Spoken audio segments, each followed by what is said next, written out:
Hai guys, kembali lagi bersama Mimi di channel Enkun. Fans pemburu iblis silahkan merapat, karena di video kali ini kita akan membahas lanjutan cerita Kimetsu no Yaiba. Setelah Genya yang marah besar dan menyerang tubuh utama dari Hantengu yang mencoba kabur. Lebih tepatnya, kita akan mereview manga Kimetsu no Yaiba chapter 125 yang bersumber dari website manga kita, Mangaku atau Komiku. Buat kalian yang belum lihat review chapter sebelumnya, bisa klik link di pojok kanan atas video ini ya. Dan buat kamu yang cuma ngikutin animenya atau tidak mau kena spoiler, Enkun sarankan bikin stop videonya aja dari sekarang. Nah, di chapter 125 ini, Tanjiro dan kawan-kawan bekerja sama untuk memenggal kepala dari tubuh utama milik Hantengu. Penasaran? Oke, langsung aja kita bahas. Let's go!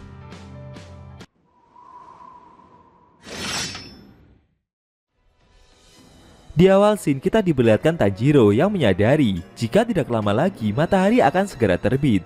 Di sisi lain, Kanroji-san masih bertarung melawan Zoakuten, dan perlahan dia juga semakin kehabisan stamina. Menurut Tanjiro, iblis yang mereka kejar ini akan melarikan diri saat malam telah berakhir, membuatnya harus segera bergegas untuk memenggal kepala dari tubuh utama tersebut. Setelah itu, Genya mengangkat sebuah pohon dan secara mengejutkan, pemburu iblis tersebut menyerang tubuh utama Hantengu itu dengan cara melemparkan pepohonan yang ada di dalam hutan secara membabi buta. Tanjiro dan Izugo yang melihat aksi tersebut amat sangat terkejut. Sedangkan Hantengu kecil yang diserang seperti itu dengan lincahnya berhasil menghindari setiap lemparan pohon yang ada. Namun dari balik pepohonan yang jatuh itu muncul Nezuko yang dengan sigap berusaha menyerang iblis kecil tersebut. Akan tetapi di luar dugaan, tubuh utama dari Hantengu itu berhasil menghindar dan berlari dengan kecepatan yang lebih tinggi. Genya melihat kecepatan berlari dari iblis itu amat sangat terkejut. Karena dengan kecepatan seperti itu, praktis membuatnya tidak bisa lagi mengejar iblis kecil tersebut. Tanjiro yang ikut berlari mengejar dari belakang juga ikut terkejut melihat kecepatan berlari yang Hantengu tunjukkan. Menurutnya, aksi yang iblis itu lakukan membuatnya seolah-olah bisa terus berlari selamanya. Padahal niat Tanjiro sendiri sebelum fajar terbit dan sebelum Kanroji-san kehabisan tenaga, dia harus segera memenggal kepala dari iblis tersebut. Tanjiro yang berlari itu sampai meneteskan keringat dalam jumlah banyak. Namun tiba-tiba kakinya terasa sakit dan membuat pemburu iblis itu berhenti untuk berlari. Sedangkan Genya dan Nezuko masih mencoba berlari mengejar iblis tersebut. Dalam benaknya, Tanjiro menyadari jika kakinya sudah tidak sanggup lagi untuk dia gerakkan. Tanjiro berandai-andai kalau saja kakinya masih sehat, mungkin dia akan dapat mengejar iblis bulan itu dengan lebih leluasa.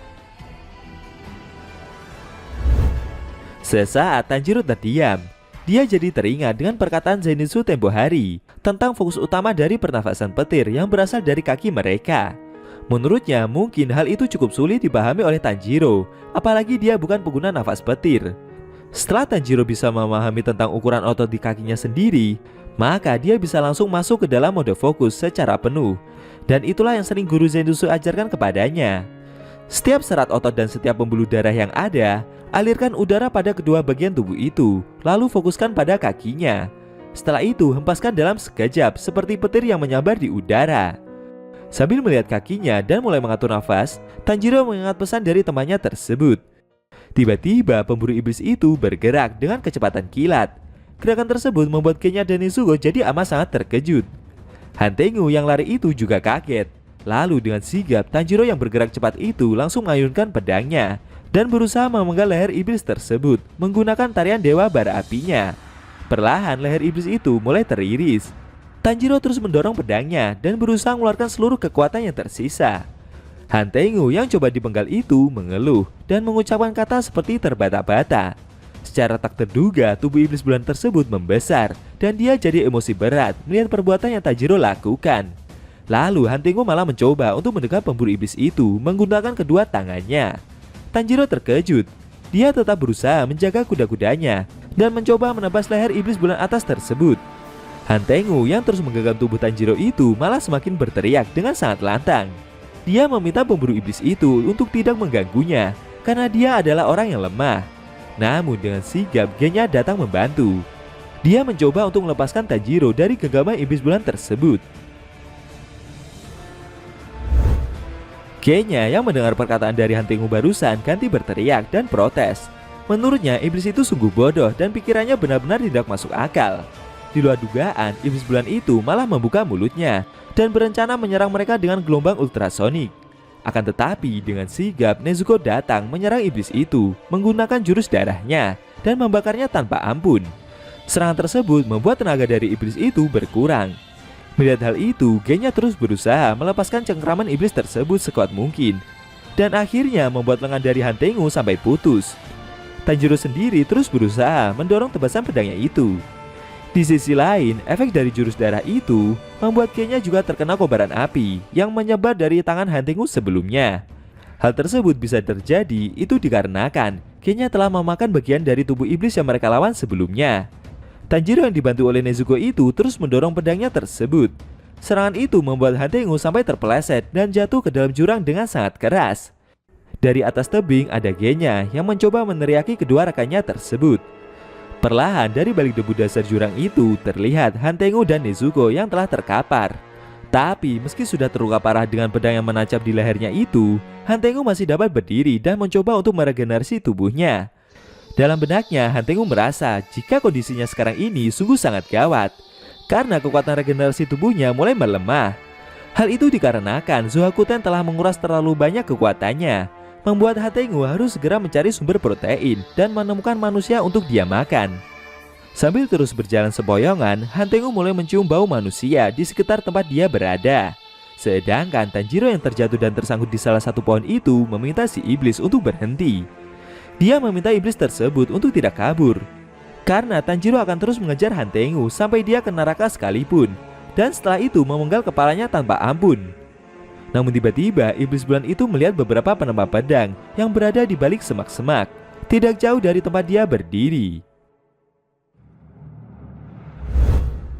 Hantengu segera berjalan mendatangi para penembak pedang itu. Menurut si iblis, Nezuko adalah iblis yang terburuk di antara para pemburu iblis yang menyerangnya.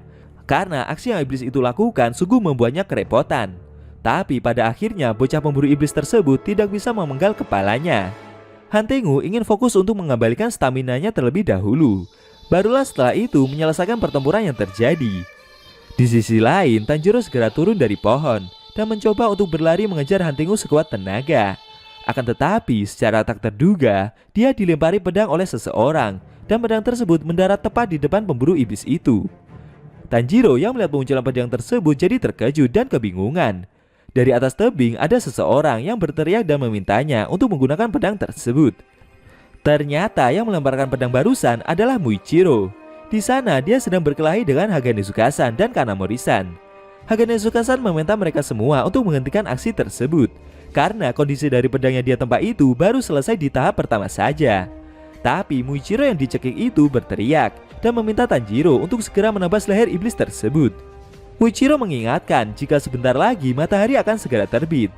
Dengan kejadian itu, besar kemungkinan iblis bulan tersebut akan kabur pula. Mendengar instruksi barusan, dengan sigap Tanjiro segera mengambil pedang tersebut. Dan dengan menggunakan pernafasan tarian Dewa Bara Apinya, Tanjiro langsung menebas leher si iblis tepat dari belakang. Seketika Hantengu langsung terkejut.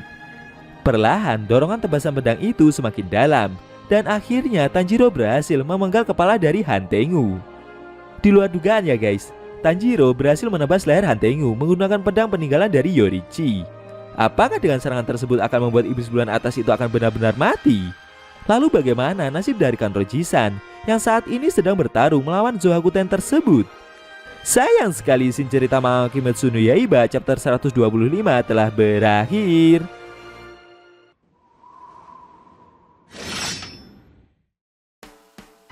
Nah, itu tadi review manga Kimetsu no Yaiba chapter 125 yang ending scene-nya memperlihatkan Tanjiro yang akhirnya berhasil menebas leher dari Hantengu menggunakan pedang peninggalan Yorichi.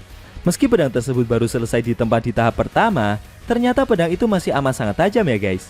Bagaimana menurut kamu? Jangan lupa tinggalkan komentar kalian ya. Kalau mau nonton review sebelum atau selanjutnya, bisa klik link di deskripsi. Linknya udah Mimin taruh di sana kok. Buat kalian yang punya Instagram atau TikTok, jangan lupa follow sosmed Mimin juga ya guys. Oke? Tekan like kalau suka sama video ini dan dislike kalau nggak suka. Jika ada kata-kata dari Enku yang kurang pas, Enku mohon maaf dan sampai bertemu di video review manga Kimetsu no Yaiba selanjutnya.